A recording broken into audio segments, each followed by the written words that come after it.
My name is Aaron Smith, and this is my little sidekick named Rainbow. And we are here to talk about Muhammad Ali. No, not that one. No, Susie. There you go, that's the right one. Grandma, tell us a story. Okay, kids. Once upon a time, there was a sea called the Mediterranean Sea. These British European dudes set up a blockade to try and keep Napoleon of the French from getting across into Egypt. Napoleon somehow slipped past the blockade but ran into a slave army called the Mamluks. They were obviously not impressed because he simply wiped them out. So for a quick minute, Napoleon had control and invaded Egypt successfully. But the British, they actually came and caught him and they sank his ships. So he was forced to retreat back to Paris. The Muslims at the time were under Ottoman rule in Egypt, and they were very behind in military because they still had medieval armor, and that didn't really compare very good to France and Napoleon because they had awesome firepower. These invasions caused such great damage to Egypt. Everyone went crazy, there was chaos everywhere, and it was just a weak state. After a while, a man named Muhammad Ali asked to govern and rule Egypt. #turban. At the same time, Islamic thinkers were wondering the best way to stop their rapid decline and to shoot. And this is how Muhammad Ali became known as the founder of modern-day Egypt. He combined both Western culture and preserved old traditional culture. Egypt became one of the most rapidly developed countries outside of Europe. His reign, military was a big deal to Muhammad, and it was in his blood. The French also brought over cotton, which made Muhammad go crazy. Cotton helped finance their economy. Muhammad took acres of land from religious institutes and feudal farms in order to create his own private plantation. He had his own cotton monopoly. There was cotton everywhere. He took everybody's land and made them all plant the same crop, cotton. He would sell this cotton during harvesting time to the British because they had a large interest. And so this obviously didn't make the peasants very happy because they would have to stop growing their traditional crops. So big picture is, he had good intentions, but he didn't make the peasants happy. You know how the peasants always, they're low class, but overall they actually have, top authority because they revolt and then they're like, ah! And then they, make their place weak. And so they started revolting and everything because he wasn't treating them right. It became a period of rapid reform and modernization.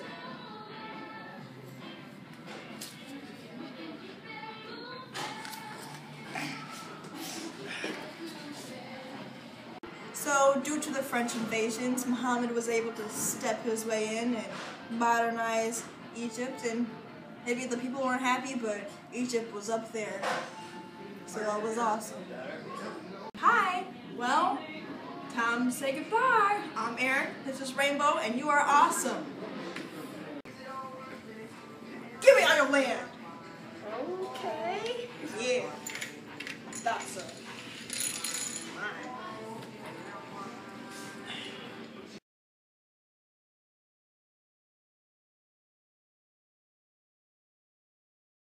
In 1848, Muhammad Ali dies, and he has like 6 successors, and we're going to talk about 4 of them. First being Ibrahim, Abbas I, Syed, and Ismail. Ibrahim, he didn't expand much on the modernization, but he will help from European influence. He helped suppress the Ottoman army and had many crushing defeats against them. Abbas I didn't do anything concerning the military, and he reversed many of Muhammad's modernization. Later on, Syed takes over and he tries to expand on modernization with little attempts at building schools and other institutions.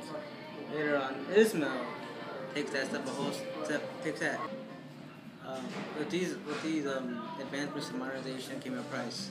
Ismail found himself having a lot of debt and having no. Go. With all the modernizations taking place, he found himself in a lot of debt and needed money to help stave off creditors. He came up with the idea of offering to sell some shares of the Suez Canal Company. The British saw this as their opportunity to seize control in Egypt and the Suez Canal. They bought over 40% of the shares and were the single largest shareholder. This took out the French and made British the largest influence in there. And of this move, the British were able to be the major influence and kick out the French. Ismail found that the money he raised wasn't enough to keep his country stable, and eventually his country was in economic downturn again. The British and French. Can I keep going? Yeah.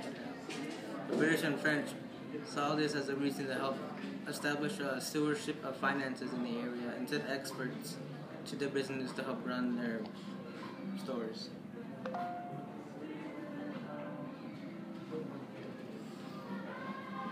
Ismail wasn't willing to allow this loss of control happen to him, and as a result, he was replaced by his son.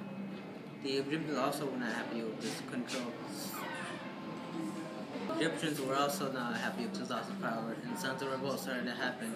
A man named Arabi Pasha started a revolt within the Egyptian army and convinced some of his fellow officers to help rise up against the British government. And as a result, the British government responded by bombing the city of Alexandria for one day, and then they soon found out that they were the real controller of Egypt and not the Egyptians.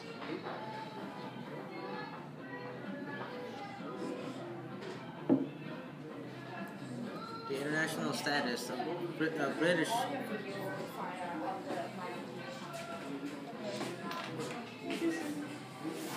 The international status of British control of Egypt remains uncertain for the next 20 years. The international status of British control of Egypt remained uncertain for the next 20 years until eventually Britain and France decided that British control should be paramount in Egypt. Educated Egyptians were thus convinced of the benefits of European control, and as a result, educated Egyptians were thus convinced of the benefits of European control, and they saw the best jobs going into European hands, and as a result, a sense of nationalism was rising up in their minds. Cromer's new education policy was governed by the objective of bringing financial stability and political stability back to Egypt.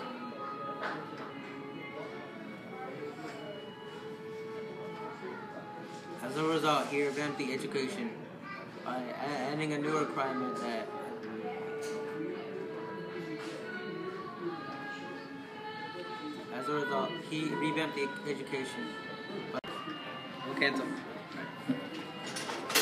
His answer was to create a two-tiered education system in which basic literacy and mathematics were aimed at the small and the math.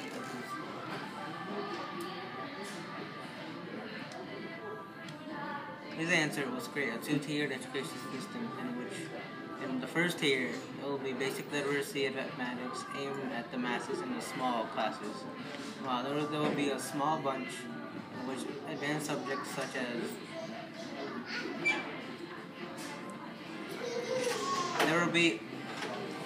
in the second tier, there will be a small group of people, mainly the elite, who will learn advanced subjects such as politics and governing. These people will come help to be administrators for Britain and help control Egypt. Slowly began to make an economic economy. Egypt under the British slowly began to make an economic recovery. Lord Cromer, the British agent in Egypt and economist, whose words were powerful. Lord Cromer, the British agent in Egypt, became the butcher ruler for 24 years. Lord Cromer embarked on a tough campaign to cut administrative spending, and eventually, after initial years of continuing financial problems, his efforts were rewarded with a budget surplus from 1889 onwards after balancing the books and clearing the old debts. Industry and the education for the people were not his priority, and instead he spent the small surplus on agriculture and railroads. All the administrative officials in Egypt were all British, and likewise, all powers, administrative administrative officials were all British in Egypt. And likewise, the administrative officials in Egypt were all British and all had the same goal. After Cromwell's leaving, more champs and trains sprung up in Cairo and under Sir Eldon Gorse. Education. By limiting access to schools, by raising up the fees and allowing only the rich. Lord Cromer embarked on a tough campaign to cut administrative spending, and eventually he was awarded a budget surplus in 1889. Industry and education for the people were not his main priority, and instead he spent the money on agriculture and building railroads. The British were a main influence and had major control in Egypt until leading up to the events leading up to World War I.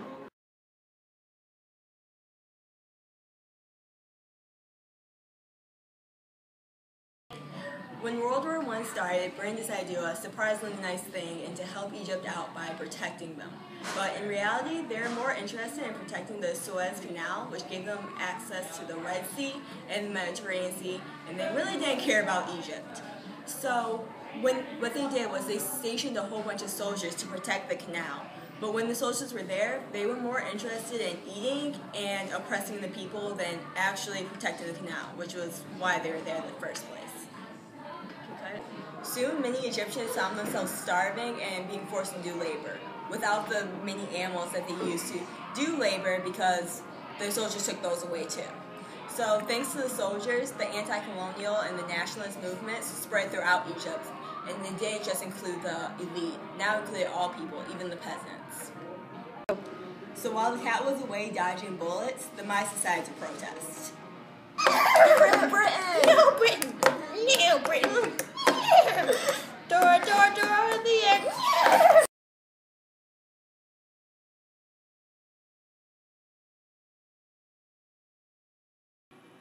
Good evening, everyone. My name is Kam. I'm your reporter from the Egyptian New Age. Today, I'm going to present about Egyptian independence during the 1919 to 1950. My friend Susie back there is going to help me in this presentation. Good evening. My name is Susie. I'm a reporter from the Egyptian New Age.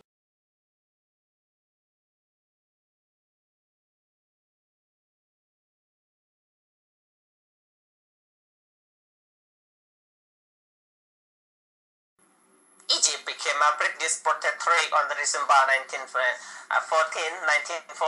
During the World War I, agitation toward the British increased as all sake of the population united in their discounted. British rule caused Egypt's involvement in the war to increase about 1.5 million Egyptians were conscripted in the labor crop, and much of the country infrastructure was sake of the army contributing to the dissatisfaction. There is a really smart guy in Egypt named Saad Zahil. A former education minister founded the delegation party, the Egyptian delegation party, during the World War I. Their immediate goal was the end of the protectorate. The Egyptians, the delegation group, was protesting for their country independence. They are trying to prove that they have their own language and their own written language, and they are one nation. They are not trying to be a colonized under someone else. They are trying to protesting and they are trying to request for the independence. But the British wasn't paying attention to why they are protesting. The students and the other citizens were trying to involve in the protesting. The protesting became huge. During that time, Zahil tried to write a letter to the Mr. Wilsons to help them to get the independence of Egypt. But President didn't pay attention to them. They have no choice. All of the country around the world are really in the trouble, and British is one of them too. The British were trying not to give the independence to Egypt, but they have no choice. Students and the other citizens were trying to involve in the protesting. the protesting became huge. During that time, Zahil tried to write a letter to the Mr. Wilsons to help them to get the independence of Egypt. But President didn't pay attention to them that much because the war is going on around the world. By the end of the war, they have no choice. All of the countries around the world are really in the trouble, and British is one of them too. The British were trying not to give the independence to Egypt, but they have no choice because even though the war was over, the Egyptian got a relationship between the Middle East, Ottoman Empire, through the economic, social, and religions, and politics. But by the worst, they are trying to connect, stay with a little bit of economic, but they are free from the West through the politics. Egyptian independence was pretty hard to get it, and they never tried to giving up for what they were doing, and in the end, they finally got the independence for the Egyptian on 1922.